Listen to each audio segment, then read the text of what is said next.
Well, good evening, everyone, and welcome to the League of Women Voters Candidate Forum. Thank you all for joining us this evening, and thank you all of our candidates for joining us as well.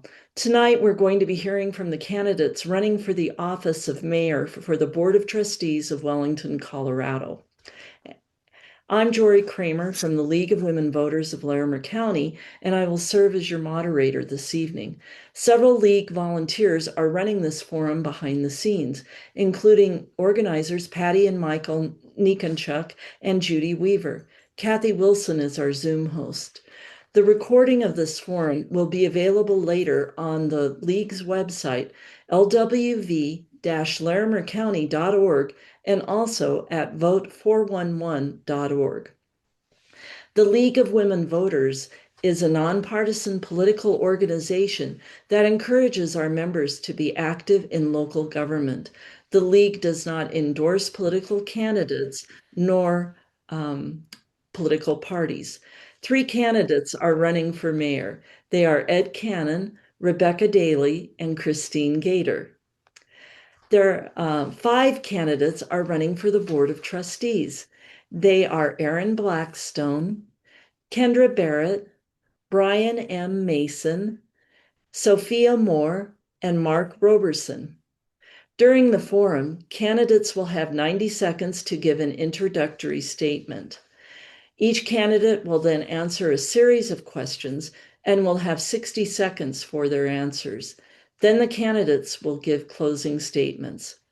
Candidates, we ask you to adhere to the time limits. To help you do that, Kathy, our Zoom host, will set a Zoom timer. So please keep an eye on it. Never fear, I'll let you know when your time is up.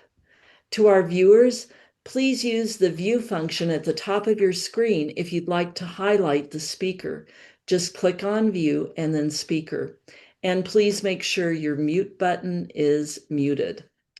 The candidates have not seen the questions they will be asked this evening. If you'd like to submit a question for the candidates, please put it in the chat. Patty, Michael, and Judy will monitor the chat and will pass your questions along to me. All the candidates will answer each question, so please do not mention candidates by name or submit questions that do not pertain to everyone. Unfortunately, we most likely will not have time for all the questions.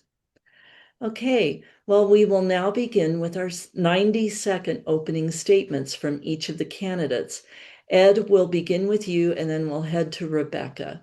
So Ed, you can unmute yourself, and whenever you're ready, we'd like to hear your opening statement. Well, good evening, and thank you so much for everyone being here tonight. My name is Ed Cannon, and I'm running for mayor because Wellington deserves experienced leadership and a clear path for our future. I've spent more than 40 years building and managing communities. I'm a retired U.S. Air Force veteran, a former small business owner, a retired town manager, and I currently serve on the Wellington Board of Trustees.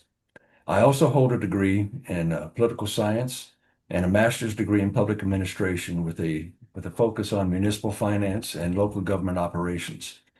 For the past 15 years, I've really immersed myself in my career working inside of local government, solving the exact type of problems that Wellington faces today.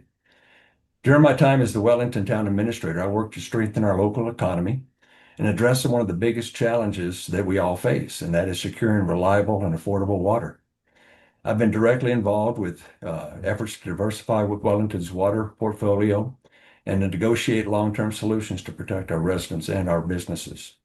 I've also led economic development efforts in multiple states, and I believe Wellington must uh, expand its commercial base so that we stop losing millions of dollars a year to other communities. This is revenue that the town could use to provide more services, more opportunities for our residents right here at home.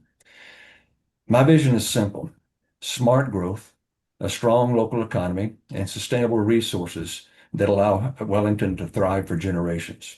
Experience and leadership matter. And if Wellington needs it, I've likely done it, and I know how to do it well. I'd be honored to earn your vote as Wellington as mayor. Thank you. Rebecca, and then Hi. we'll go to Christine. I'm sorry. Go ahead. It's all good. Hi, I'm Rebecca. I am so excited to be your next mayor. I have been involved in this community. My goal is to always show up. I participate in so many organizations, nonprofits, and advisory groups in town. My goal is to find what's important to each person, each group, and then help them in any way I can to do the most good. Because when everybody's pulling the line, we're headed in the right direction. So I'm all about teamwork. When I first ran for trustee, I came into a state of chaos. The town administrator had been dismissed because of poor relationships with the board. We were facing a global pandemic without a continuity plan. Our water treatment plants were over capacity. And I can say with confidence that none of those things will ever happen again, thanks to the service that I have had for this community. I am studying and I have a graduate degree in organizational leadership, and I'm also studying with the Municipal Leadership Academy. And that gives me all kinds of connections that I am so excited to share with Wellington, things that are happening right now that we can do and take advantage of. I lead teams and I help people to do the most good. And our board of trustees is a team of 7. So we need a leader that's not on their own direct path and has poor relationships. We need someone who puts everyone together. And I'm excited to be your next mayor. Thank you. Thank you. Okay. Christine, you'll be next, and then Aaron. Hi, I'm Christine Gator, and I'm running because there was no conservative running for mayor. And what I mean by conservative, I mean someone who's for lower taxes, smaller government, fewer regulations for businesses and residents. A little bit about me. I own my own business. I have been doing bookkeeping for 20 years now. And I used that when I ran and was elected to the fire district. The fire district is its own separate entity from the town, the separate line item on your property taxes. And when I was elected, the fire district was in debt, $700,000. And they were taking out a line of credit every year just to pay the bills from January to March, because that's when the property tax came in mid-March. And so when I came in, the chief did a great job in lowering those expenses so that we could not have a line of credit anymore. And then I helped by making a 5-year debt repayment plan. So no matter how much money came in, we would be able to pay off our debt within 5 years and still be able to do operations to serve the community. And so I was able to help with that. When I left, my term was only 3 years. And when I left, they had 2.5 million in reserves. They went from being in debt to being out of debt to having reserves. So that's what I can bring to this community. Thank you. Thank you. Aaron, and then we'll go to Kendra. Great. Well, first, I want to say thank you to the League of Women Voters for hosting us tonight. My name is Aaron Blackstone. I live here in Wellington with my beautiful wife, Kelly, and our soon-to-be first child, a little baby boy. Professionally, I'm a senior operations project geologist, which means I deal with the hard facts, but also a lot of long-term decisions that can be extra costly if kind of done poorly. I am also a board member on the Wellington Housing Authority, where I serve as vice chair. And on that, I deal with a lot of issues that are specific to the town of Wellington, even when compared to some of our neighbors. What I hope to bring is a fairly boring but common sense approach to kind of digging into the data, whether that is about the planning when it comes to utilities like water, electric, or house zoning, things that I think are going to affect Wellington in the next 10, 20 plus years. When I think of Wellington, I think family first. And what that means is long-term stability. And to have that, you need informed decisions rather than kind of knee-jerk reactions. And so that's kind of what I hope to bring. Again, I want to thank everybody for the opportunity to be here. And I look forward to the questions. That's all I have. Thank you. Kendra, and then we'll go to Brian. Hello, my name is Kendra Barrett, and I am running for trustee of Wellington. Thank you all for joining us tonight. I am running because I see a community that has so much potential. We have it within our grasp, and we just need to go for it. We are a bedroom community that's transitioning to a more independent and self-sustaining community, and we need to keep that momentum going. We were behind about 10 years in getting the ball rolling, and we need to keep it rolling now. I want to create community spaces that will attract commercial growth and create jobs in our town so that people do not need to commute anymore.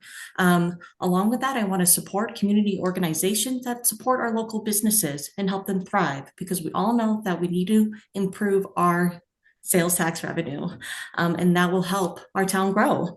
I come from over 10 years of management experience in the hospitality sector. In that, I interpreted, drafted, and achieved countless budget goals. I am really proud of my work in that time because I created businesses that thrived. And then when I transitioned to office administration, I learned even more. I am well established. I've worked with diverse groups, and I think I would be an excellent candidate. And I thank everyone for your time and consideration. Thank you. Thank you. All right, Brian, and then we'll go to Sophia. Great. Good evening, everybody. Just want to thank everybody for being here and thank the League of Women's Voters for putting on this forum this evening. My name is Brian Mason. I've been a trustee for the last 4 years, and I'm your current mayor pro tem for the last 2 of those years. I work for a software security company, and I talk to C-level executives on a daily basis. Effectively, for me, that entails dealing with kind of the most difficult support incidents that come before our company. And it kind of highlights my dedication towards professionalism and certainly the larger issues that face the town of Wellington. I've been in Wellington for the last 10 years, and I certainly call it my home and my family as far as that goes. So I've always been very passionate about politics and legislation, follow those things very closely. I was a delegate to the Colorado Republican State Convention in 2016. I'm also a United States Marine Corps veteran, so I certainly understand chain of command. I think that's important because it's not the board's job necessarily to micromanage staff and these types of things, but instead to relay direction and provide our residents with honesty, integrity, and transparency. I do my own research. Sometimes that involves creating my own models. And I take this job very seriously, and I'll always weigh kind of what's in front of me versus what's best for the town. Sometimes those things don't always line amongst all our neighbors, but I promise to always consider all sides. And I'll never dismiss anything without listening to all arguments. So I don't do this job because it's easy. I do it because it's hard and I enjoy it. So and I think that's why a lot of us are here tonight. Thank you. Thank you. All right, Sophia, and then we'll go to Mark. Hi, thank you so much for having me. Sophia Moore. I've lived in Wellington for 10 years, and I am running for trustee for Wellington. I guess my background in relation to this opportunity is quite varied. I received my bachelor degree from CSU in political science and international development. I chose this career because I have been fortunate to have lived all over the world since childhood. I was born in Colombia, learned English when we moved to Saudi Arabia by the age of 11, and then continued to travel throughout the world. And I've learned that really we are not so different from one another. Furthermore, I am a business owner here in town. So for the last 3 years, I've had really the tremendous opportunity to engage with my community at really a very organic level. Just person to person event, is allowed me to volunteer my time in various platforms like the recent water group discussions. And that was incredibly valuable, as well as becoming a part of the board member for the Main Street program.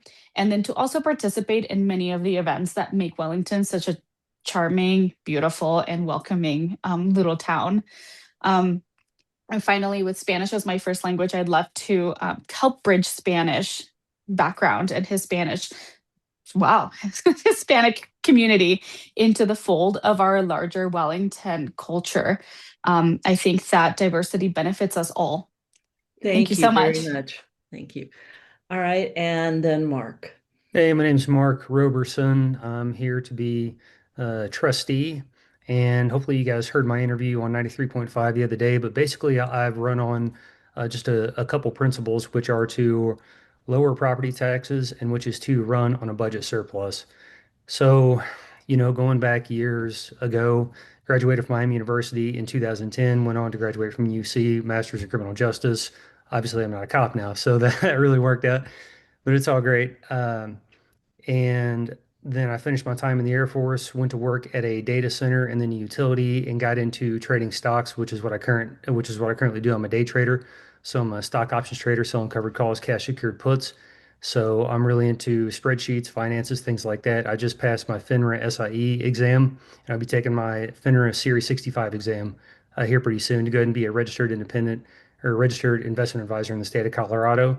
And I'm doing this because I didn't really see any conservative presence on the board. I think the budgets are out of control. I think things are being uh, put forth that they have no idea how to pay for. No disrespect to anyone, but I want to run on a budget surplus, and any kind of building has to run on a surplus. And so that's it. I want to eradicate property taxes. I despise them. They're government theft, is what I believe, and I want to run on a budget surplus.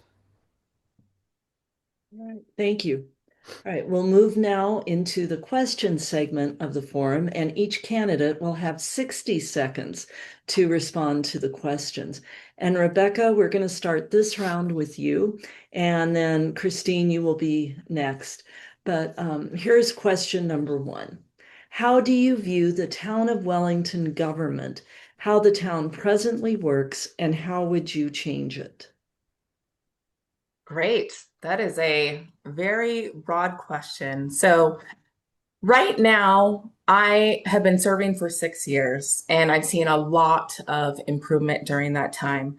But at the same time, we have a lot of work to do. So, something that I stand on very, very hard is I worked on the comprehensive plan, which is looking at the entire community's vision of what Wellington needs to be. I mean, we looked and talked to so many people to do this. There's designated steps and processes to do that, and it represents everyone in our community. So my goal is, based on the government now and the government future, to make sure that we enable any process and structure to make sure that's successful. So I just really want to make sure that the government of Wellington in the future represents the people and what they exactly need and want and are asking for. Thank you. All right, thank you. Christine, and then we'll go to Aaron. Yeah, I would like to see at the end of the 4 years, Wellington should be a place that people can afford, affordability. Businesses want to locate here, and residents trust their leaders. I'm all for resident-driven decisions where staff brings us the information, and then we look at it through the lens of what is best, what is in the best interest for the residents. That's how I want to make decisions on this board. And I think the asphalt plant is a great example that shows the current state of the board and how they just follow staff recommendations instead of using common sense and just reading the code for themselves. And I would like us to use common sense, bring residents back into that decision making, and do what's right for the residents and put residents first. Thank you. Thank you. Aaron, we'll go to you, and then Kendra, you'll be after Aaron. Sure. Can you repeat the question again? I sure can. How do you view the town of Wellington government, how the town presently works, and how would you change it? Yeah, so the way I see the town of Wellington's government, it's very interesting because I feel like we have, at least on a board level, and on a staff level for that matter, very, very passionate people about what they have worked on and what they do. Now, there may not always be an agreement, and if you attend any of the board meetings, you'll certainly see that. But I think that at the end of the day, it's passionate people, and I respect that. I do see that the staff, and I've met with them over the last couple months.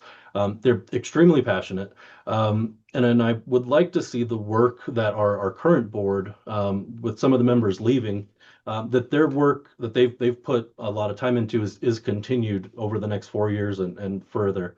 I think that's something that kind of can get lost in the rollover during elections, is the amount of work that people have put in that isn't a 1 year, 2 year, sometimes it's a 10-year plan. And I think that needs a little bit more Thank focus. you. Thank you. All right. Kendra, and then we'll go to Brian. One moment, please. Hello. Oh, sorry. Okay. Hold on. Right now, I'm having a little trouble all of a sudden. Weird. The timer is not cooperating. I'm not getting my cursor at all. Oh, hold on. Let's get Okay. that. There it We is. can go to our cell phone too. No, if we're you fine. want. No. Oh, okay. All right. You ready? Okay. Hello. So I see currently I see a town that's been coming together through solid and thoughtful discussion. Our town has gone through some significant challenges already, and they have steered into they pulled a 180, let's put it that way, and they are steering in a direction that's good, instead of lost. Let's put it that way. Instead of being lost at sea, now they know where they're headed. And I would like to keep that momentum going.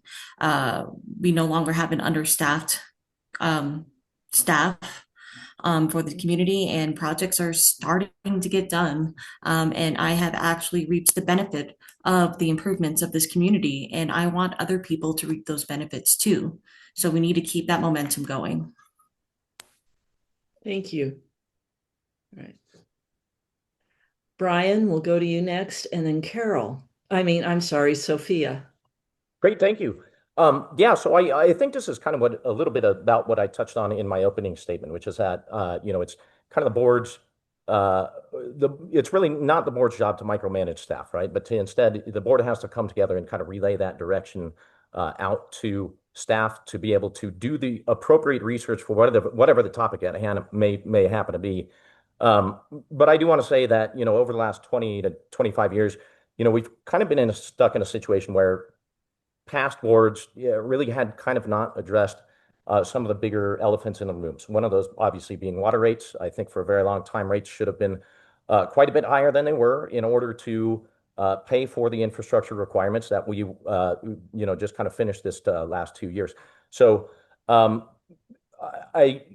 I think, again, the board really needs to kind of come together and provide that direction. What we don't want to have is split votes, 4-3 votes, because that tells me that the board's really not done their job and able to get us to a place we need to be. So, thank you.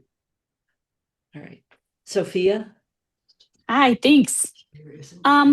I think that Wellington has done the staff of Wellington has done a tremendous job in turning things around. From everybody knows Wellington's grievances regarding water issues and various different things, and I think we've finally have a staff that is aligned with the goals and really the purpose of moving Wellington forward. I also believe that really the direction I'd like to see come from the town of Wellington themselves, our citizens, our community, our businesses that can really show us what the desires are. And then from there, we can work together with our fantastic, current staff to make that really come true and to build it into the future of Wellington. Thank you. Thank you. All right, Mark, and then Ed. Yeah. So I think the board and the local government can improve on the fact that, to me, in my opinion, they seem to rubber stamp just about everything. If you look at the asphalt plant, you look at, how I guess the pushback staff seems to give the board if the board disagrees. I mean, the residents have to come first. And personally, I know other people talk about, oh, relationships isn't that. It doesn't matter if it's a 7-0 or 4-3 vote. I'm there for the residents to make Wellington thrive, to fix our utility issues because there should not be power outages going on as much as there are. We should not be paying a water bill that's as high as it is. There are so many issues, and I think a lot of people in town government right now, they just, they want to please each other. I'm not there to please anyone. I'm there to put the residents first, and I will vote how I feel is best for this town. Thank you. Ed, and then I believe Brian, right, Brian? You haven't gone yet. Okay. No, Ed? I've gone. Yeah. Brian's already gone. Oh, Brian's already gone. All right, sorry, I got distracted. My dog is snoring. Anyway, all right. So please Well, continue I it.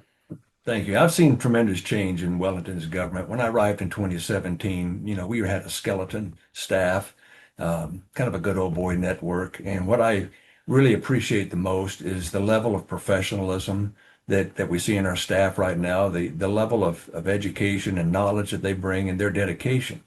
And I think that's marvelous. Um, I've also seen tremendous change in how the Board of Trustees operates. 9, 10 years ago, the Board of Trustees thought their job was to manage the town instead of just simply to pass legislation. And I'm proud to say that our current Board of Trustees is more focused on legislation and stop micromanaging staff.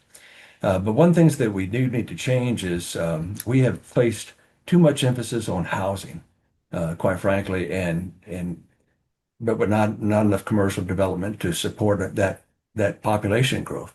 So we need more to be more business friendly. Excuse me. Thank you. Thank you. All right, so we'll go on to question number 2, and Christine, you'll begin this time, and Aaron, you'll follow. So question number 2. This question was sent by email by one of the viewers here tonight. Wellington has a strong small town culture and community identity. What will you do to strengthen the local economy and encourage residents to shop at locally owned businesses first before they drive to nearby communities? So, Christine? And can I just do a mic check because I was told that my mic is a little fuzzy, and so is this one better? Yeah, that sounds better. Okay. Thank you. Okay. All right, perfect. All right, yes. To revive our economy is great, and I definitely agree with that. And I think we need to incentivize businesses coming to town, and I don't mean incentivize by paying them money. I mean incentivize by making it profitable for them to come here by reducing regulations. So, like I said in the beginning, I'm for reducing regulations, and I'm not talking about getting rid of things that make things safe.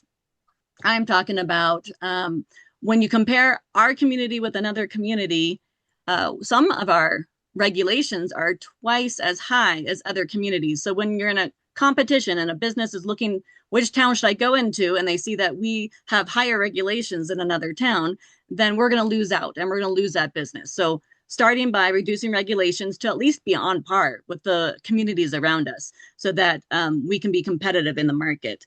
And then just listening to the listening to the businesses and what they have said as to what is a hindrance to coming here. Thank you. Aaron, and then we'll go to Kendra. Yeah, it's a great question. I've been working fairly closely with the Chamber of Commerce here in Wellington and the Main Street folks. And what I'm hearing is that actually starting a business in Wellington is fairly easy. The town has come together to make having a business here a fairly streamlined process. Now that doesn't go into like county regulations, state regulations, things that the Board of Trustees doesn't really have so much say over. What I think is a bigger issue is keeping businesses here. And now this is coming from somebody whose wife owns a small business here in town. She owns a mobile dog grooming company that has flourished in our town. I think one thing that the businesses are really looking for and what causes them to leave, which I think is a bigger issue, is the growth in the town. And I think that's where, a lot of businesses that want to come here, they want to see that our town is continuing to grow, that we're not putting regulations on housing development because they want to see one of our biggest strengths, which is how fast Wellington is growing. It continues. Thanks. Thank you. All right. Kendra, and then we'll go to Brian. Hello, fantastic question. So the biggest dilemma we have here for our local businesses is that people work outside of this town. They don't, when they get off of work, the matter of convenience is not within their reach or it's within their reach outside of the town. A lot more amenities and convenience. So when we have a town that wants to attract commercial growth, and we're talking about career opportunities, I mean, jobs that can sustain becoming a homeowner and pay your mortgage and stuff. We don't have that. And when businesses are looking for new places to establish themselves for that kind of growth, they're looking at the community and like their parks and recs and their the community spaces, and if it's going to be a fulfilling place for their employees to live. So we need to create better community spaces so that people can have jobs in town, and then they're in town to support our businesses. So you have the foot traffic needed for our local businesses to thrive. Thank you. Brian, and then we'll go to Sophia. Great, thank you. Yeah, I mean, certainly in the past, there were definitely difficulties we've kind of overcome, in terms of our ability to treat water and that sort of thing. Really, if you were going to try to start a brewery or some business that would use a lot of water in the past, we didn't have the ability to do that before. So obviously, that's been kind of mitigated in the last 2 years. And I do want to give a big shout out and thanks to our volunteers with the Wellington Main Streets program. Those guys have done a tremendous job at organizing events, and I only see on their roadmap things to continue to improve. So as far as that small town field goes, I think we're going to continue to have that. Obviously, I think once the Cleveland Avenue construction project is finished, we're going to have a nice revitalized downtown where people can all get together and that sort of thing. And there's all kinds of little minor things that we also need to fix, right? I'm aware of certain out-of-state food trucks that don't participate in sales tax licenses and these types of things. Obviously, we all need to kind of be on the same playing field. Thank you. Sophia, and then we'll go to Mark. Super. I think that's a fantastic question. I think as a small business owner who really has found the footing to becoming an established business that came from the Main Street program, I think it's a great starting point for businesses to, begin their journey into and transition into established businesses in Wellington. I also really believe that Wellington has a tremendous potential to become a hub of cultural and exciting things that happen that attract people. And I think an important and critical thing is, looking at our parks and rec. What can we do with the spaces that we currently have? How can we expand on the spaces that we have in order to bring people to visit, to come over, to participate in festivals, to invest also in our community rather than having us leave our community for others? I think that's a critical piece. Thank you so much. Thank you. Mark, and then we'll go to Ed. Can you repeat the question? I can. Wellington has a strong small town culture and community identity. What will you do to strengthen the local economy and encourage residents to shop at locally owned businesses first before they drive to nearby communities? Well, I think first of all, it's supporting all of the local businesses here, no matter what political party they are, no matter what their affiliation is. We have to support small business owners because I'm just a huge fan of, LLCs or small family-owned, kind of shops and businesses. And so that's what I would do is really work towards, if there's a complaint or there's an issue that a small business has, I really want to hear that. And I really want to dig into the details and try to see what's going on and see if it's like a zoning issue, a financial issue, a county issue, and find out what that is. I think right now we do a pretty good job of making small businesses feel like they can operate here in Wellington. But I would just ensure that residents know they can come to the board, and I want to hear anything they have to say about their business. Thank you. Ed, and then we'll go to Rebecca. Well, thank you. I love hearing about the small town culture in Wellington. And admittedly, we are a middle-sized town now. We passed that mark when we passed 10,000 population, 13,000 and growing. 95% of our community leaves town to go to work. And while they're at work, they're shopping in other locations. We have to turn that around. We have to bring the businesses here. Yes, we have a great downtown. We have a great Main Street, and they've done a marvelous job of working with the community to bring people in our downtown. So is our Chamber of Commerce. But we need to do more. As a town, we need to remove red tape. that keeps local entrepreneurs from starting up a business and remove those barriers that people face and reduce some of that financial burden for startup businesses. But we also need a little more local opportunities for family restaurants, for more retail in our town as well. That will turn our economy around. Thank you. Thank you. And Rebecca. Hometown heart is my favorite. And I'm so glad this is a question. This is what made me fall in love with this town. It doesn't matter the size. Small town culture is a feeling. So talking about that, Main Street put it best. You need to love where you live. And that's what makes people loyal and want to shop here. The truth is that a lot of the candidates on here are not folks that I see in local businesses. Every single one knows me by name. I'm in there. I'm putting my money where my mouth is. And I really encourage everyone else to do the same. The truth is we have shovel-ready projects all over town, approved, done, no red tape. They're ready to roll, but they sit in empty lots because they can't prove demand. The reason they can't prove demand and make the numbers work for a new business is because people aren't supporting the ones that we have to prove it. So we need to make that adjustment. That's events. That's Friday night lights. That's what makes people love where they live. Thank you. All right, Aaron, you'll begin our next round, and this is question number 3. In 2024 or 2024, Wellington saw only 38 building permits pulled, reflecting the constraints development faces, particularly around water capacity and cost. What is your plan to secure reliable, affordable water resources so the town can responsibly grow without pricing out future homeowners or overburdening existing residents? So Aaron, and then we'll go to Kendra. Yeah, I think that's a great question, and I think that touches on kind of what I mentioned in my opening statement, that there's a lot of good work that our current board has been doing for years now. Some, kind of behind the scenes, and um, that is progressing towards a point where we have reliable water that is, on that verge of affordable.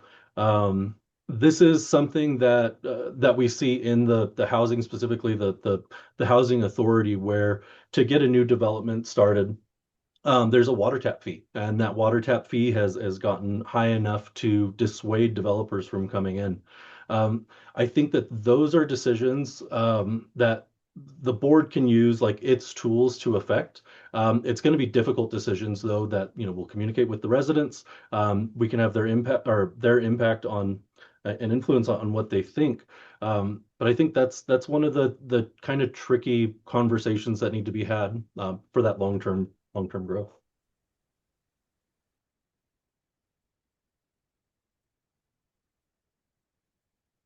Jory, you're muted.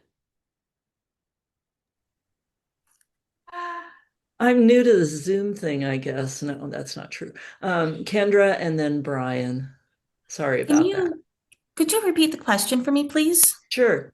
In 2024, Wellington saw only 38 building permits pulled, reflecting the constraints development faces, particularly around water capacity and cost.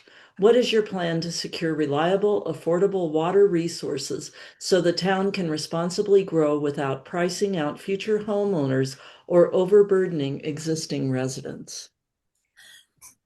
Oh, that's a doozy.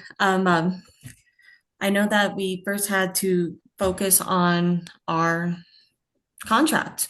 That was the biggest red tape that we had. We need to acquire water shares, which we didn't have.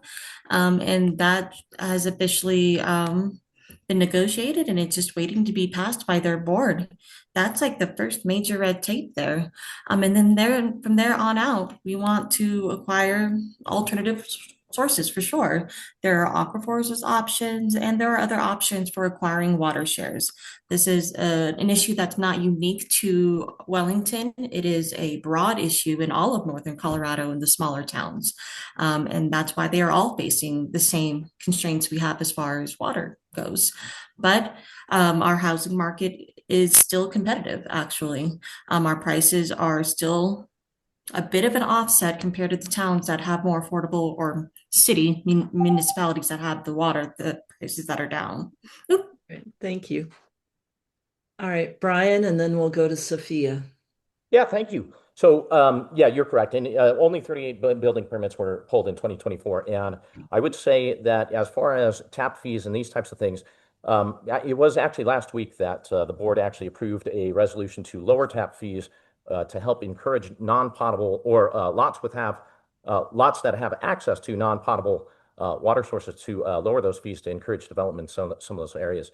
So that of course comes with a trade-off because we lose out on some revenue that would normally go to the water fund provided with that. However, obviously encouraging development and trying to get those numbers up is really kind of essential to ensuring that the water fund remains solvent. Not only that, obviously the board for the last 3 years has been renegotiating the North Pewter Irrigation Company contract. That's coming to fruition here pretty shortly, and I think that's going to provide some really good results for the community. I will not promise that rates are going to go down. I am a person that likes to under promise and over deliver. So, all right, Sophia, and then we'll go to Mark. Super, thank you. I think it's important to look at the bigger picture. In this particular question, I think it's important to look at the history of Wellington and then place it against the background of a future of Wellington.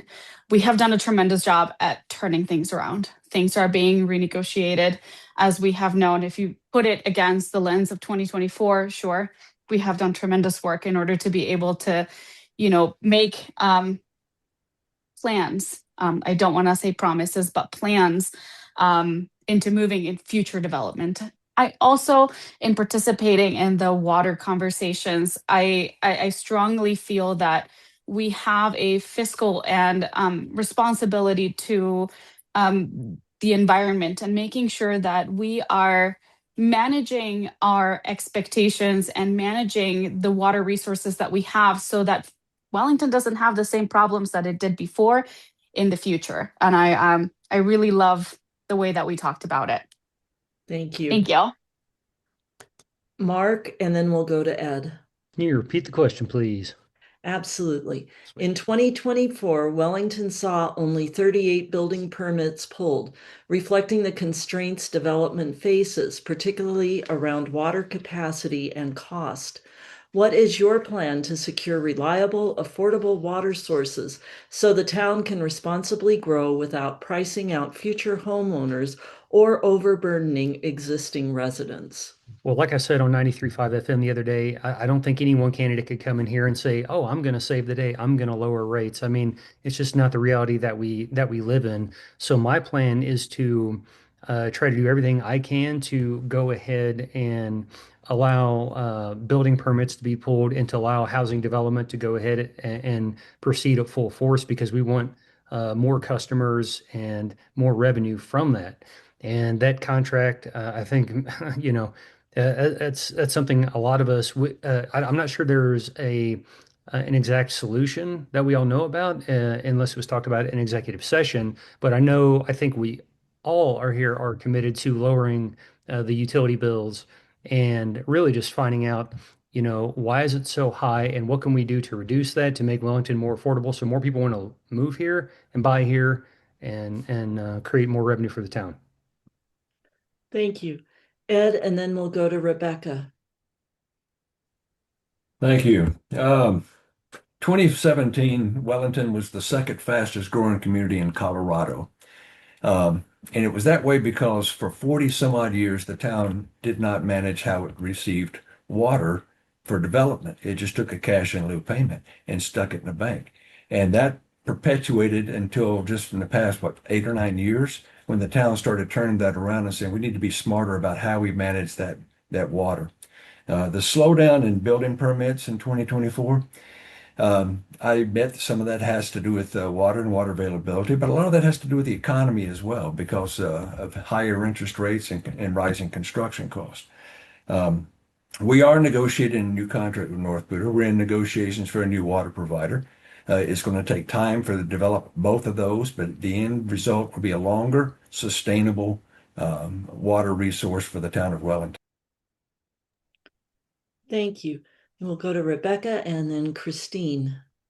I don't know if everybody realizes this, and it's a big deal, that about 5 years ago, we provided, under my leadership, we provided strategic direction to make this contract renegotiation for 1983 agreement. You hear about it all the time. It was known as a problem and it was not addressed, but we got everything in line to get these negotiations to occur that are about to come to fruition right now. I'm a little disappointed in the board because we have the opportunity to lower rates and they chose not to. And I don't think that's fair to the town necessarily, but that was the decision of the board. What I do want to note is that to make Wellington look like a viable place, that's again where we need to work on our community development. We are pursuing other water sources. That's already happening right now, friends. We are on our way to success, but we have to save money with that contract in order to have the funds to invest in the future. That's what we have to do right now. Thank you. And Christine. Yes. So our capacity, the reason in 2024 only 38 builds is because the town wanted to stop the builds because they were expanding the plants. And so in 2024 at the end is when the plant expansion was finished.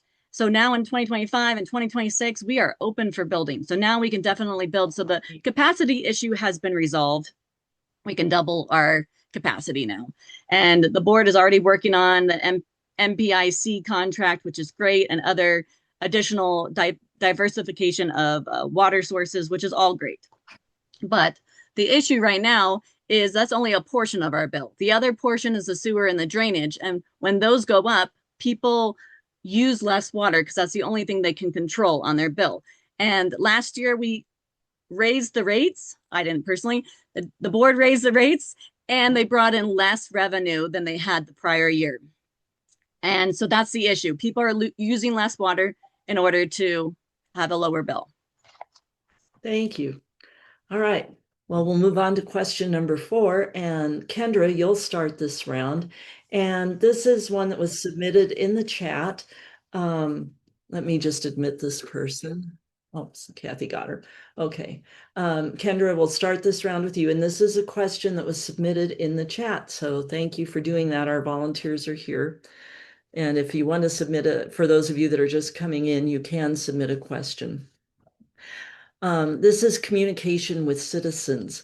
Without a town newspaper, how would candidates ensure residents are informed about city issues? How would you address misinformation? And so this goes to you, Kendra. Hello. I actually, correct me if I'm wrong, but I heard a little birdie tell me that there was actually already something in the works. There was a partnership with CSU, which is a fantastic opportunity. I know I tout saying we want to be more independent of Fort Collins, but CSU is a great partnership for us. And so any opportunity we have for them to help boost our community should be absolutely taken full advantage of. And I am very proud of the person who is fueling this fueling this project. Yeah, it's in the works. I can tell you that. As of right now, I don't have any other ideas because I think this one is already so fantastic. All right, thank you. And then Brian, we'll head to you and then on to Sophia. Great, thank you for the question. Yeah, obviously the town newsletter is kind of included with your water bill, and that touches on just kind of some of the general things that the town government's kind of working on in the background. But obviously addressing miscommunication is a tough one because folks generally head to Let's Talk Wellington. Lately, I've tried to do my best to combat some of those things on social media, but I'm kind of adverse to social media myself. So I would like to see an independent news outlet cover some of these things. I don't want to see something that's run by the town explicitly, though. That needs to be an independent outlet. I do think the Colorado Citizens Observers Project, which I think is part of League of Women's Voters, has done a pretty good job. But I will say when it comes to miscommunication, AI-generated articles and those types of things, really need to be kind of reviewed by humans to ensure their accuracy, because I can say that there's been a number of things that I've caught on those things myself. But I think as far as the project that Ms. Daly's working on, I'm very excited to see the results from that, and it'd be very cool to see where that goes. Thank you, Brian. Okay, we'll go to Sophia and then Mark. Thank you. Can I have you repeat the question? I think I missed the last bit of it. Thank you. Sure, you bet. Without a town newspaper, how would candidates ensure residents are informed about city issues? How would you address misinformation? That's a really great question. I think even as a first-time candidate and a first-time campaign running for trustee, it has been incredibly difficult to navigate.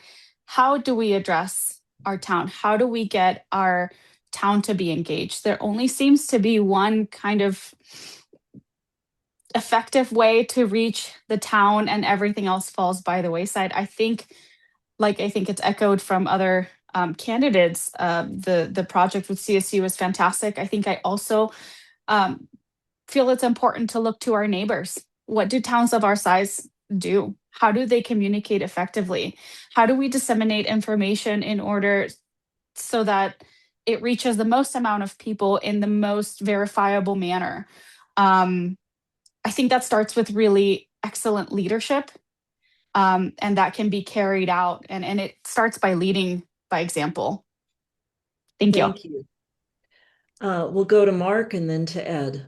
Well, I like the fact that there is already an initiative, but I want to make people aware of the propensity of bias when you look at when you look at universities, and the fact that so many times they tend to lean one specific way.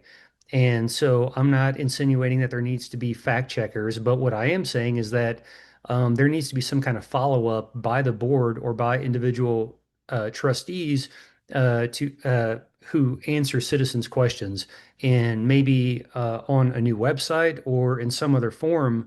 But there needs to be one centralized place where information can be shared. But I certainly don't think it's, hey, let's go to CSU. And I have serious reservations about the fairness of fact checking that goes on at colleges and universities. Thank you. And I've lost my place. All right, Ed, and then we'll go to Rebecca. Well, thank you. In all my years of being a town manager, getting the word out to residents has always been a struggle. For the most part, people are worried about paying their bills and, going to work and taking care of their family and putting their kids in classes and such like that. But there's always a small group of people who really do get involved. And unfortunately, in Wellington, I have to agree that there is a lot of misinformation out there. It gets perpetuated over social media. The town has a sign up list. You can sign up for emails, and you can get the newsletter that way, and you can get town updates that way as well. But again, encouraging people to do that is sometimes can be difficult. I do like the idea of the CSU paper, a local paper. It can do wonders. I think the town tries to explore just about every means they have, but it's just impossible to reach everybody. Thank you. Rebecca, and then we'll go to Christine. I don't know if everybody else thinks this way, but Let's Talk Wellington is a plague of Wellington, Colorado. Yet people use it. So you still have to participate because you are reaching people. But people are awful on there. They treat each other poorly. The small town feel that makes everyone love living here is completely lost in there, and it discourages people. It's unacceptable. We need to do better. We have to do better. But talking about the CSU project, in a research project, they determined Wellington is a news desert, but a growing community. And now they have the opportunity to provide us professional sports coverage for our high school, coverage for our events, letting people know what's going on in town, how to get more information, how to engage people. This is a huge opportunity, and I've been pursuing it for about 2 years right now. I actually get to speak at CSU next week for the Week of Democracy to give the perspective of our town and how it would really help us. So excited. Thank you. Thank you. We'll go to Christine and then to Aaron. For this, I'm open to ideas and suggestions, whatever residents want. I heard from a resident that they wanted a town hall, an open meeting where they can have more than 3 minutes to speak. They didn't like the fact that at formal meetings, they only get 3 minutes. And so they want a more informal place where they can discuss ideas. Another idea is put it in the water bills. And then when I was at Pirate Radio, they were saying that I could come back if elected and just let them know, let the listeners know what is going on in Wellington. So, using all our avenues such as that, listening to the residents to hear what they want from us can be all viable options to communicate. Obviously, social media, the town already does that. So these are just ways that we could reach people, and I'm just open to suggestions. I'm not set in stone on one way or another. Thank you. Aaron? Yeah, I would echo some of the things Christine just said. I think a town hall would be a great idea. I personally, I think of the Parks and Recreation um, like TV show and the people standing up and talking to folks. That said, like I do see what, in the years that I've been here, how the town has stepped up, and whether it's the social media things that they do on like the Town of Wellington Facebook page, which is awesome, or the newsletters. I think I saw a podcast in there a couple of times, as well as like the Chamber of Commerce has their newsletters that they put out, the job postings that they put out, which is like, I feel like a really good resource for like the high school kids that we have. But I think the biggest thing to combat misinformation is come to the board meetings. You can hear it from the source. You can hear what people are saying. Tell them your issues. Yeah, I mean, that's a big source. And if you can't make it yourself, shoot any one of us a message. We're happy to say your piece for you. Thank you. We'll move on now to question number 5. And Brian, you'll be the first up for this question. So this involves data centers. So should Wellington's mayor and board of trustees be involved with Larimer County government on developing data center legislation? If so, how? If not, why not? So Brian, we'll start with you and then we'll go to Sophia. Sure, I appreciate that question, and I will say I'm obviously we've got a number of communities in northern Colorado that are kind of considering pursuing some of these things. I'm not aware of any developments that are attempting to put up a data center shop in Wellington currently. But I would say this: if they want to pay for the water, and let's say, I don't know, we were able to become home rule and maybe put a tax structure around a data center specifically and charge them a very appropriate amount for that water, I think that could come back to our water fund and actually be very advantageous, as it turns out. But certainly I don't have any strong views because we don't have anything in front of us at the moment. That's really not something I've considered. But I do think there's avenues we could make things, fit things into an appropriate way that would serve our residents well. Thank you. Sophia, and then we'll go to Mark. Thank you. That's a really interesting question. And I have to admit that I don't feel like I am educated enough in the subject matter, nor do I have enough resources currently to really have an informed opinion about data centers and AI. I know that we have, first and foremost, a water, kind of situation that we need to address, that we want to make sure that we are secure in our water resources before we can allow the town or consider something like that to come in and disrupt the progress of what we have right now. Not to say that it's a bad thing. I just think that in this case and for this question, we really need to make sure that we become educated. We do our homework and get our research and really do a risk assessment of what that's like, what's it doing to other towns, and then make a decision. Thank you. Thank you. All right, we'll go now to Mark, and then Ed, you'll be up. Well, data centers and utilities are right up my alley. They're my bread and butter. There's actually an approval for a 1.2 gigawatt data center to be built off Terry Bison Ranch, which I think is just inside Wyoming. So obviously that affects us.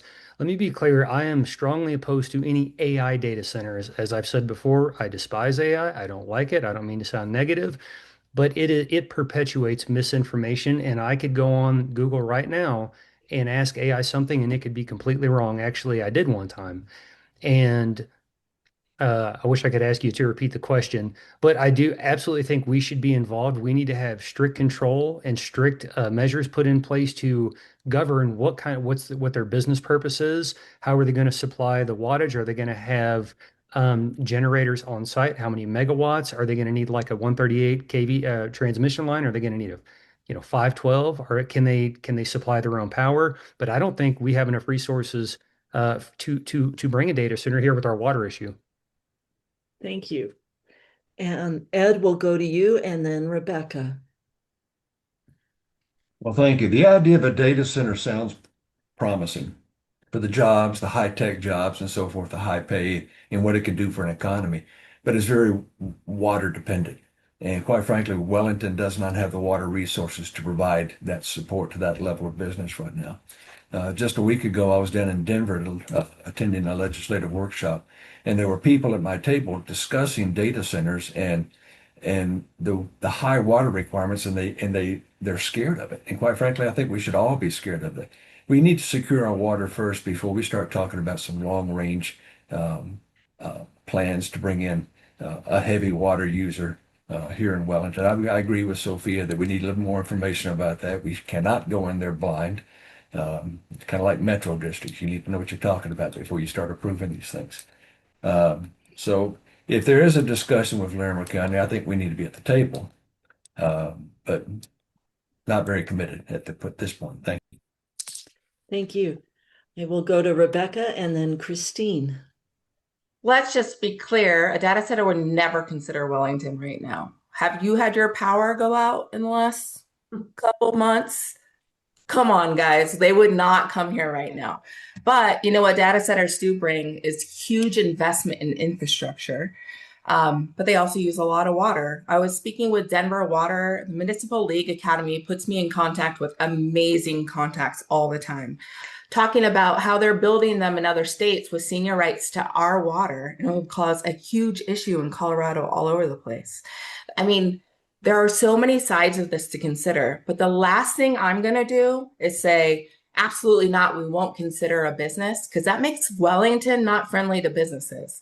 But I do know that it likely doesn't match our character, definitely doesn't meet our infrastructure, and we got a lot of work to take care of the businesses we have here first.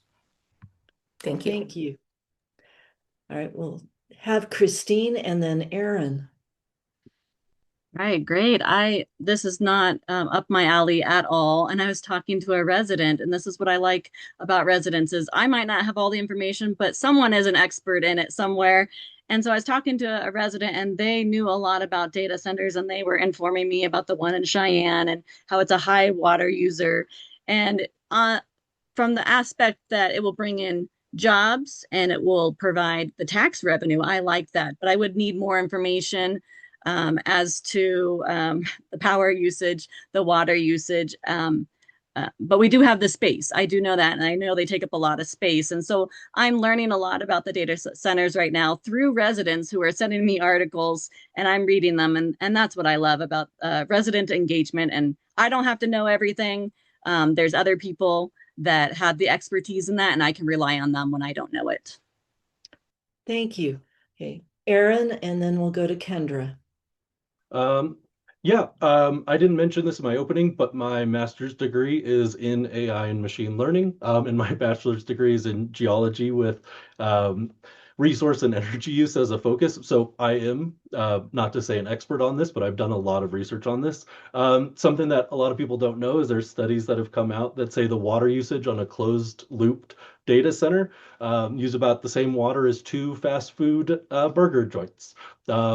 Just a lot of miscommunication when people really don't understand kind of what they're talking about, and that's okay. The goal of us as board members is to educate folks, and I think back to your original question is how would we work with Larimer County?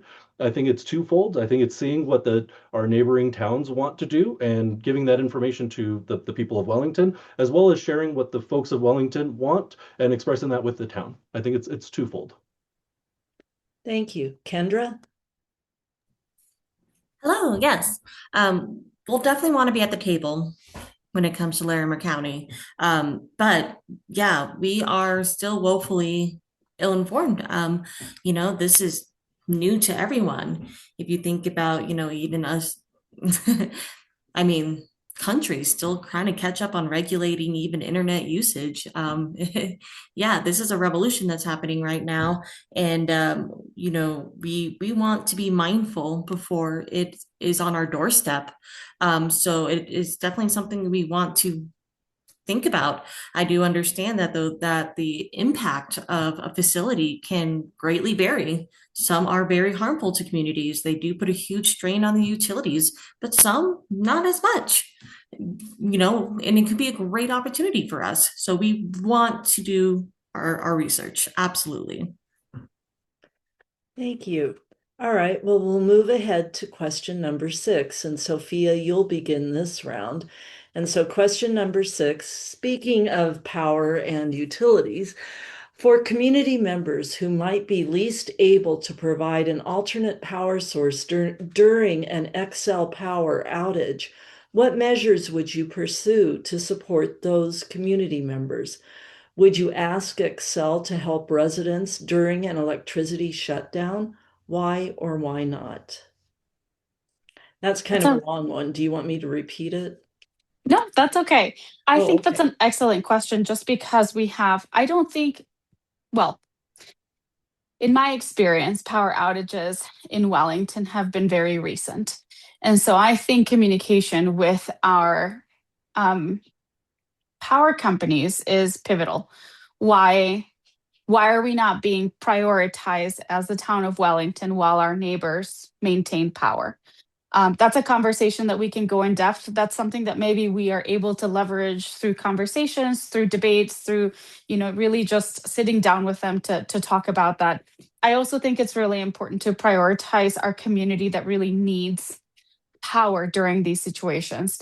Residents with CPAP machines, residents that really require medical devices, and the use of power. And we need to really maintain those as a top priority, and then continue conversations with our power companies in order to not get left behind.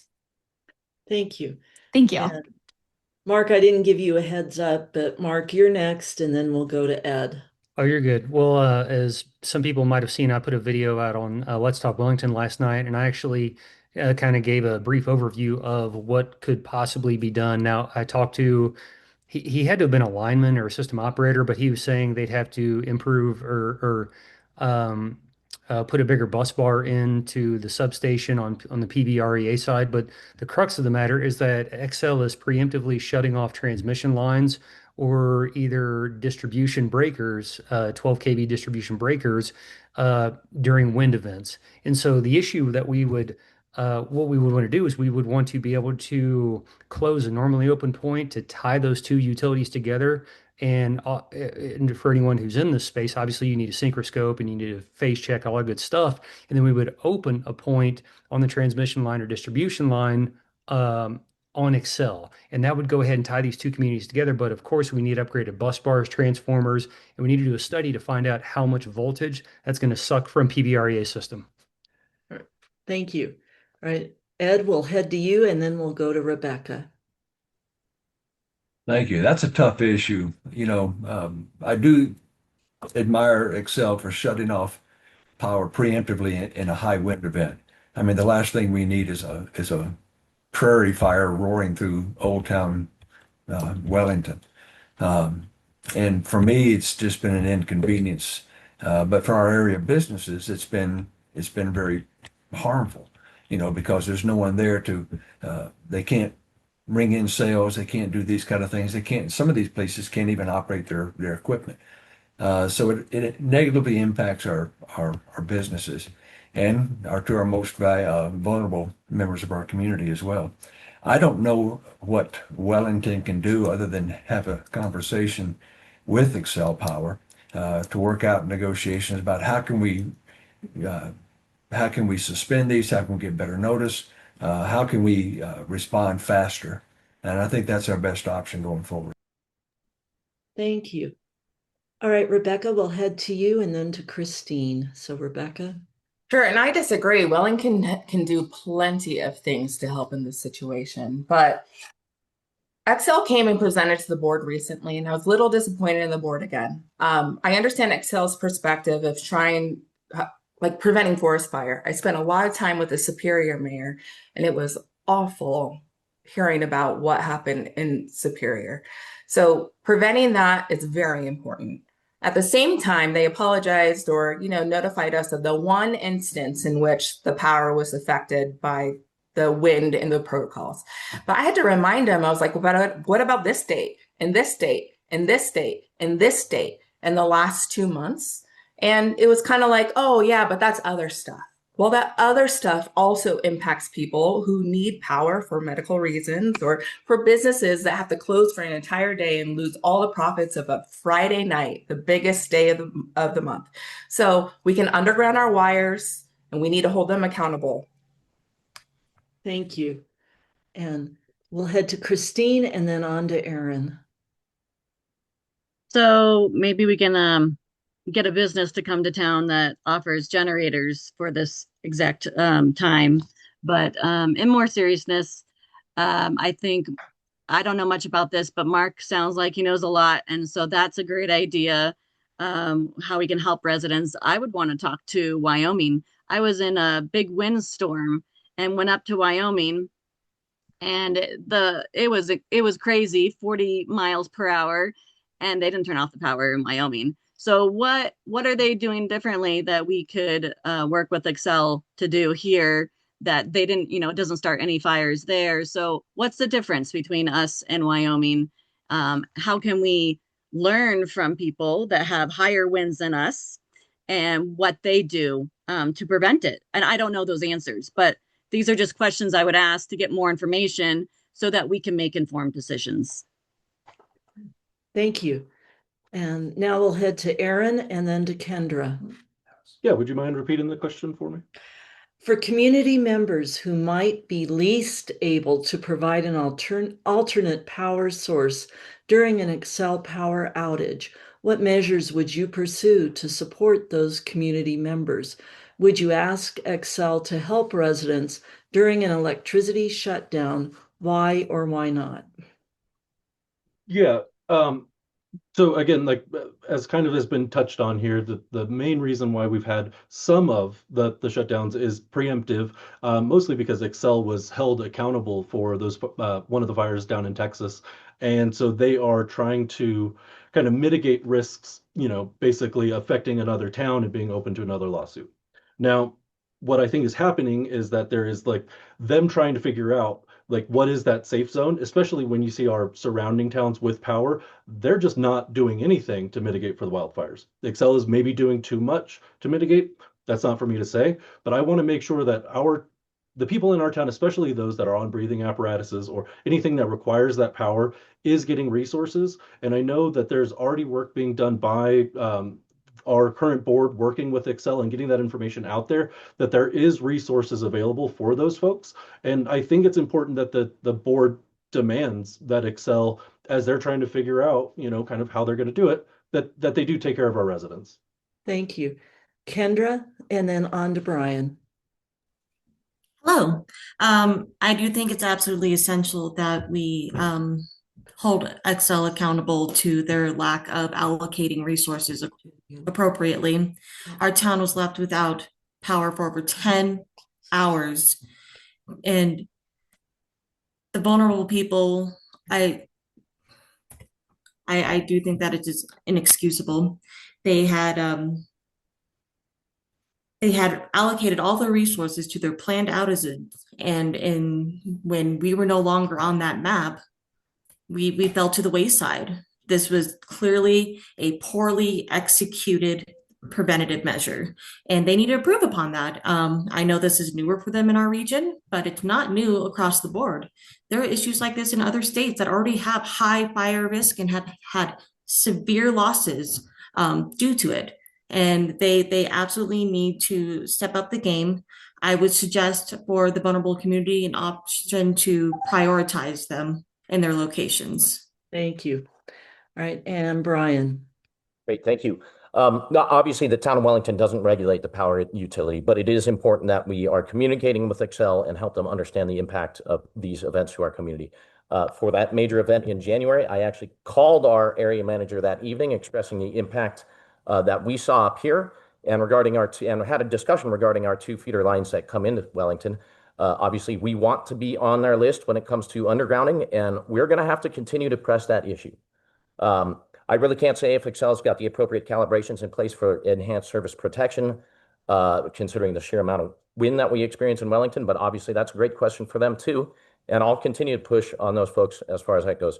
I do want to say for our disabled residents or folks that need assistance with dialysis or CPAP machines or these types of things, Excel does have grant programs that our disabled residents can go after, and I would certainly encourage folks to reach out on those regarding those programs. But I'm also aware of a lawsuit regarding preemptive shutoffs going through the courts, but obviously there's no guarantees on those types of things. Thank you very much. Well, candidates, this time has just flown by. And so to kind of be respectful of everyone's time, we'll move into the your closing statements. But thank you so much for your thoughtful answers this evening. You've helped us all see what you would prioritize if elected and some steps that you might take to realize your goals. So Mark, we'll start with you for the 60-second closing statements, and then we'll go to Sophia, and we'll go in reverse order. So we'll start with Mark for the 60-second closing statement. Yeah, as some of the candidates have said, I think the board has come a long way. I think the town of Wellington has come a long way, but we still have a lot further to go. We need to figure out our power outage issue, the water utility issue. And then also, just to reiterate, I am vehemently against property taxes. And I know we don't control all of the property taxes here, but I will immediately put forth some kind of motion or some kind of initiative to reduce our property taxes to 0 and then offset that with some sales tax, but not sales tax so high that people want to then go to Fort Collins. I run on the government staying out of people's lives and a budget surplus. That's what I run on. That's why you should elect me. Thank you. Sophia, and then we'll head to Brian. Thanks so much. I think that Wellington deserves to be a thriving and vibrant community. I know that I don't have all the answers for all the problems, but I am a thread in the fabric of this community.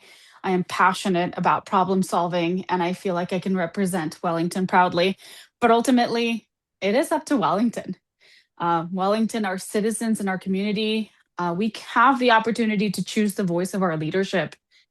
It's up to us to lead with integrity and positivity and grit, and to come together as something that we can all be proud of, and to make a team that can make decisions for the future of our town, and that can be fueled by the voice of our people. Thank you so much for having us. I'm so excited to have had the opportunity to speak with you guys and to kind of, I don't know, it's the first one for me, so I'm really excited. Thank you. Thank you. And Brian, and then we'll go to Kendra. Yeah, great. Just want to thank everybody for being here. Obviously, you can always, anybody can find me out and about in the community on a regular basis. I'm always out. I'm a very genuine, open, honest person. I'm happy to talk about anything that you might like to discuss. I do think it's important that we understand who the incumbents are and why we're here. It's our dedication to the community, historical knowledge, expertise, experience, and commitment to the community. So personally, I've only missed a single meeting in the last 4 years, and I'll retain that commitment if I end up getting reelected. And so just to conclude, a lot of things have been done, but obviously we need to always consider the future and what's yet to be done. The water source development plan is at the top of my list, and continuing that, getting that NPIC contract renegotiation done. That's going to be a project that takes over 20 years, folks, and it's a big one. There's a whole bunch of other things I'd like to list as well, but I've only got a couple of seconds, so I just want to say again, thank you everybody for being here, and I hope you'll cast your vote for me in the April Board of Trustees election. Thank you. Kendra, and then we'll go to Aaron. Hello. I did want to note that there was a study published from 2022 that talked about what large businesses, CEOs, and just any operations manager looks for when they're looking for a new location. And one of the biggest things they look for are community spaces and recreation centers. A community that invests in itself, and that will be a great place for the business to bring their employees there. I think that would be the staple that this community needs. We absolutely need it, and we want it. So let's do it. I love you, Wellington. Thank you so much for this opportunity. Thank you. Aaron, and then we'll go to Christine. Hi, thanks again. I've been kind of thinking about this while we've been talking here tonight, and it kind of makes me think about the time that I've spent on the Housing Authority, and the time that I've spent with the town staff over the last few months. And it's really easy to see the work that goes on behind the scenes, especially when the kind of the politics is taken out, and the work that is being done based on the numbers that they're doing to make decisions. I think at the end of the day, that the folks that are making those decisions, though, they need to care about the future of Wellington. And I think that comes from raising your families and continuing to raise your families here. If elected, I'm going to use my same approach to this position as I do to all the rest of my life, which is making thoughtful decisions, but where data and dollars kind of come first. Last thing I wanted to say is I appreciate the support of everybody over the last few months. It has meant a lot to me. And I look forward to the next few months and a great election either way. So, Thank you. Christine, and then Rebecca. Well, thank you for the questions. They've been great. You can check out more information about me, Gator, my last name, the number 4, mayor.com. And my top priorities is water bills, making those sustainable. Maybe we don't have to increase them as much, we can cut some expenses, but definitely the solution to reducing those or keeping them the same is growth. We need more customers to be able to lower the cost per household, because we do have a fixed loan cost that we have to pay off each year. Also, the barriers to businesses, streamlining the process, really want to make this economy thrive. And our budget, our finances, we're overspending in a couple places. And so I want to rein that spending, get it under control, so that we can provide the amenities and the services that people want, and we don't have to go through our savings accounts. And so that's how you can hear more about me. Thank you. Thank you. Rebecca, and then we'll head to Ed. I love this town so much. It means so much to me. I am committed to it. I'm consistent always. I'm kind, and I'm productive. I show up, and that's my reputation. I show up. I go to where people are. I'm not stuck in a bubble with an echo chamber of only folks who have specific opinions around me. I am seeking exactly what our town wants so I can bring it there. I'm not in a situation where I have to overcome broken relationships in order to be a leader of this town. I have a wonderful reputation, amazing connections, and I bring all that, not only with the connections, but with the community and even funding options that I've learned through the Municipal Leadership Academy. Luckily, within the next 2 years, you get Ed and I regardless. We're both going to be considered trustees. The choice is who you want to lead a team. And I believe I'm the best person to do that. I've heard a lot of brilliant ideas tonight, and I'm so excited to work beside you all. I think we have a great time with Wellington. Thank you so much. Thank you. And Ed, you'll have the final word for us. Well, first of all, thank you to the League of Women Voters of Larimer County for hosting this. This has been an outstanding opportunity for the community to get to know the candidates. I also want to commend all of the candidates. I have tremendous respect for anyone who steps up and wants to be a leader within their community. One of the things that I learned from the Air Force is to be very strategic and thought, to think long range, because there's always long range goals. And I'm always going to be putting the future of Wellington first. Yes, we've got some issues, but I'm not interested in band-aids. We need to find sustainable solutions to our economy, to our growth, to our water, to our community. I would love to see rec centers and swimming pools and all this. Right now, we cannot afford it. We've got to turn our economy around and make that happen. So thank you for this again opportunity. I hope to get your vote for mayor for Wellington this April. Thank you. Well, thank you, Ed, and thank you all to all the candidates. This has just been, your answers have been remarkable tonight, and I think you've really helped everyone understand. One of the ways that viewers and any resident really can find out more about the candidates is to visit the League website called vote411.org. And one of our League members who organizes vote411.org, where candidates, well, she'll tell you all about it, is Sarah Wood. So Sarah, if you want to unmute yourself and go ahead, and I'll turn it over to you. And then if you'd kick it back to me when you're done. Sure. Hi, my name is Sarah, and I wanted to thank you all for participating tonight. I am so moved by the spirit of service that's here tonight. And thank you so much for coming out.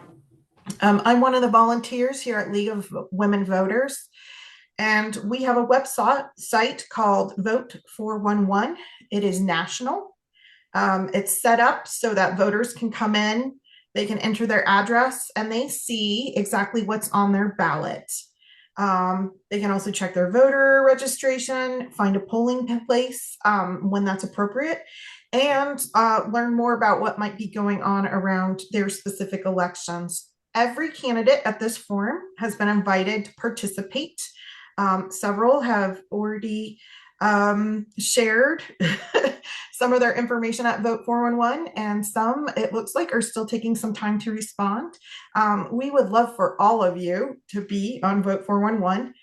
The website goes live on March 10th, and we just want to remind you that Vote 411 is here for this election and every election, and that the election is Tuesday, April 7th. We're about a month out. So if anybody has any questions about Vote 411 or needs more information, reach out to League folks. We're here to help. And that's it. Back to you, Jory. Oh, thank you, Sarah. That was great. Yeah, I just have a couple of dates for you. As many of you know, your ballots are going to be mailed to you on March 16th. And so if you choose, and that's a big choice, to mail your ballot back, give yourself plenty of time, because postmarks do not count. The ballot has to be in the hands of your town clerk by 7 p.m. on April 7th. And so it might be best just to drop off the ballot boxes. There are a couple there. One is going to be at City Hall, and one which is at 8225 3rd Street. And that one is only open during the business days, but there is a 24-hour, 7-day-a-week drop box at the library at 3800 Wilson Avenue, and that's a drive-through. So there are ways to get them back. If you have questions about your ballot, or maybe you make a mistake and want a new ballot, contact your town clerk, Hannah Hill, and her email is hillha, H-A, at Wellington, Colorado, spell it all out, .gov, or you can give her a call at 970-568-3381.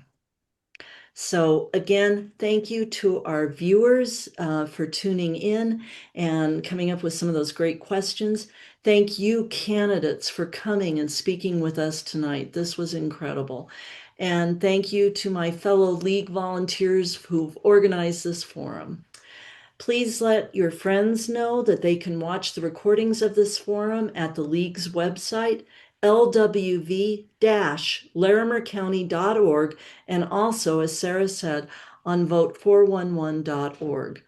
On behalf of the League of Women Voters of Larimer County, I'm Jory Kramer. Let's go vote. Thank you so much. Thank you. This was wonderful.